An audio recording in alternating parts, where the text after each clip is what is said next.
આજે છે ત્રીજું નોરતું અને આજે આપણે દર્શન કરીશું બીઠવા જાળમાં આવેલા સત્યાઈ માતાજીના મંદિરના.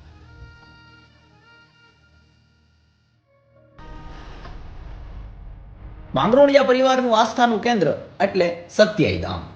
વર્ષો પહેલા બીઠવાજાળ ગામમાં માંગરોળિયા પરિવારની આ દીકરી સગોત્રી સંબંધ અને ભારતીય પરંપરાને સમક્ષ રાખીને આખા પરિવારને ઉજળો કરી અને સ્વયં અગ્નિદેવને પ્રગટ કરીને તેમાં સમર્પિત થયા હતા.